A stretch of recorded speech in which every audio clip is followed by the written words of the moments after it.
You're now listening to the Engage the Rockies podcast, your go-to podcast for local and state issues concerning Colorado.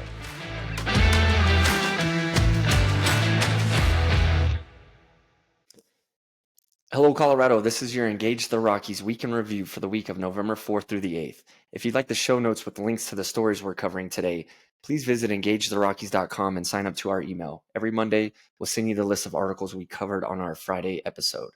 As everybody's aware, the election was this week, and so what we're going to do for this week in review episode is just kind of go through and let you know where things stand as of Thursday evening on November 7th. And this episode will be released tomorrow morning on November 8th. So these are going to be, if you're listening to it early in the morning, these are going to be pretty accurate to where it was when we're recording this. So first and foremost, Kamala Harris won the state of Colorado, but lost the national race, and she won with 54.3%, or about 1.5 million votes, compared to Trump's 43%, which is just a little over 1.2 million votes. And for all these races, I should mention, our Monday episode, we're going to have on Jonathan Feiner from Ready, Colorado, to kind of give us an assessment. Where these are a lot of these races that we're going to mention here today, we're going to cover on the Monday episode. But the difference is he'll kind of give us his professional analysis of some of these. So that was the presidential race. Looking at the congressional races right now, CD1 and CD2, that's Diana DeGette and Joe Neguse. They are in very safe Democrat seats, and they won pretty handedly in those races. CD3, which was one of the most watched races in the entire country, that's Lauren Boebert's old congressional district, and Adam Frisch, who she ran against 2 years ago, is running again this time against Republican Jeff Hurd, and Jeff Hurd did win that with 50.1% of the vote, and Mr. Frisch has officially conceded to Jeff Hurd. Congressional District 4, Lauren Boebert won this race with 53% of the vote. Interesting to mention, 53%. Ken Buck, I believe 2 years ago, won it with 24%. And right now, I think Lauren Boebert is around 10% margin between her Democrat opponent. So the outcome percentage-wise and the win margin is pretty significantly smaller than that, but we'll see what happens 2 years from now. In Congressional District 5, Jeff Crank wins with 54.8%, and he's replacing longtime Congressman Doug Lamborn for that seat. CD6, Congressional District 6, Jason Crow wins re-election with 59% of the vote over a friend of Engage the Rockies program, and Mr. John Fabricatori. We've had John on a couple times to talk about the immigration crisis. John is a retired ice field director, and so he's very smart about the immigration issue. He was running for CD6, and Jason Crow won re-election for that.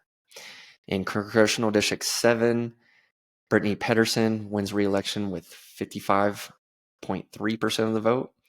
Congressional District 8 is the race between Congresswoman Yadira Caraveo and State House Representative Gabe Evans.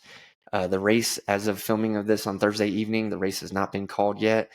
Currently, 83% of the votes are counted, so there's still some out there lingering, and it currently sits at 49.1% for Yadira Caraveo and 48.3% for Gabe Evans. So less than 1 point right now separates the two, and there's still about 17% of the vote left to be counted.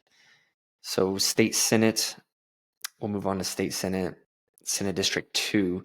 So Senate District 2 House Republican member Lisa Frizzell won her Senate race with 60.5% of the vote to replace term-limited Republican Senator Jim Smallwood. Senate District 5 House Republican member Mark Catlin won his Senate race with 52% of the vote to replace the outgoing Senator Perry Will. Senate District 10, which is here in El Paso County, Republican Senator Larry Liston won his re-election with 57% of the vote. Also here in El Paso County, we have Senate District 12, which is probably the most watched race as far as state Senate races go. So you had it's an open seat left by State Senator Bob Gardner, being term limited. As of right now, Mark Snyder has 50%, and he's a member of the State House of Representatives, running for the Senate seat. So he's sitting at 50%. Stan Vanderwerf, County Commissioner, he is sitting at 47% right now. And as the results stand of the moment, I don't think all the ballots have been counted. They are 1,687 vote difference right now, 1,687. There was a third-party candidate in this race with 1,637 votes. So the difference between the two is 1,687. There's a third-party candidate with 1,637, which is still not necessarily enough to make up that gap between the two. But it's interesting how close that gap is with what the third-party candidate received. And then Senate District 13. So this was Kevin Priola's seat, Senator Kevin Priola. If you recall, he was a Republican state senator, then he switched parties to Democrat, and he is term limited. So now that seat is open, and Scott Bright is a Republican, Matt Johnston, Democrat. Scott Bright won with 56.2% of the vote. So that seat, Senate District 13, was a Republican. That Republican switched to Democrat. And then now that Democrat is term limited, it's now going back to the Republicans. State House. So State House of Representatives, there's a few races on here that were a bit surprising and close. House District 13, Speaker of the House Julie McCluskey received 55% of the vote, and against Republican candidate Dave Williams with 44% of the vote. I don't think that one's necessarily surprising, but some people thought it might be closer than that.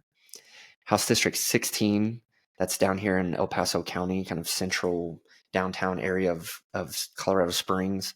So you have Representative Steph Vigil, Democrat, and Republican candidate Rebecca Kelty. Now, this race is certainly too close to call. There's 400 votes that separate the two. Not all of the votes have been counted yet. It is a pretty significant margin, though, depending on how many ballots are left out there to be counted. But as of right now, Steph Vigil has 50.6%, and Rebecca Kelty has 49.3%. So about 1.3 percentage difference, depending on, and that's a significant difference if there's not that many votes left to be counted. So we'll know more about that one tomorrow on the next ballot dump. House District 19 was a very interesting one. House District 19, that was formerly held by Representative Dan Woog, who lost 2 years ago to Democrat Jennifer Parenti. And just after the primary this year, Jennifer Parenti stepped down I think she decided not to run for re-election, but she still stayed in her seat. And so a vacancy was filled for the ballot, and that was Jalaire McMillan. And I think a lot of people, including myself, thought that former Representative Woog, that increased his chances of winning. But as it stands right now, Dan Woog has 48.9%, and Jalaire McMillan has 51%. So about a 2 percentage point difference right now as it stands. Maybe the most interesting race out of all of it was House District 50. So there's an incumbent, Democrat incumbent, Mary Young, 49%, 49.7% as it stands right now. And Republican candidate Ryan Gonzalez has 50.2%. So candidate Gonzalez is half a point ahead of the incumbent Democrat Mary Young. Ryan did run 2 years ago, and it was a very close race. I think he came within like 300 votes. And this year, it looks like he's up, as of right now, 102 votes. And that's out of 20,000 votes. and there's still more to be counted in this race, but it is trending. Just this morning, he was only up 64 votes, and now he's up 102. So when they did another ballot dump, he's actually gaining on his Democrat opponent, the incumbent Representative Mary Young.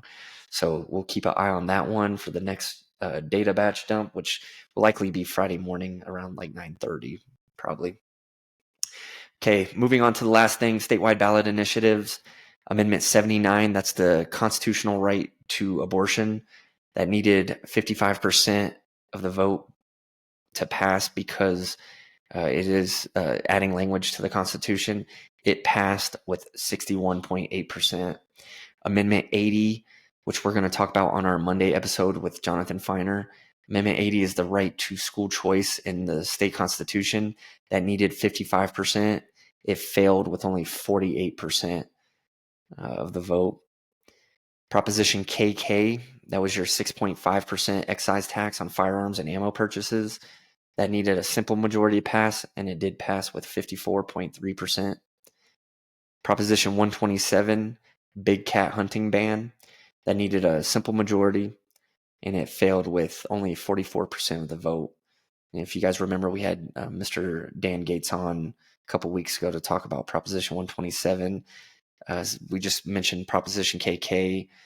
We had Mr. Ray Elliott from the Colorado State Shooting Association come on and talk about that one pretty recently. And so another one that we had a guest come on, we had DA Michael Allen come on to talk about Proposition 128, which is the truth in sentencing, which has to do with parole eligibility. That needed a simple majority, and it passed pretty overwhelmingly with 62% of the vote. And last but not least, we have Proposition 131, also known as ranked choice voting. And if you recall, there was a lot of money spent on this race, I think around $15 million in favor of Proposition 131. And there was some polling that came out kind of early on showing that it was like super, super popular. It was like 65% favorable. And so I think almost everybody thought this was going to pass. And it actually did not pass. It needed a simple majority, and instead it failed with only 45% of the vote. Those are your top stories for the week of November 4th through the 8th. Please tune in each Friday for your weekend review from Engage the Rockies. Please continue to like, share, and subscribe for more great content. If you'd like the full articles from the stories we read today, sign up to our email list at engagetherockies.com, and we'll send you our show notes each week. Thank you. Thank you for listening to the Engage the Rockies podcast, your go-to podcast for local and state issues concerning Colorado.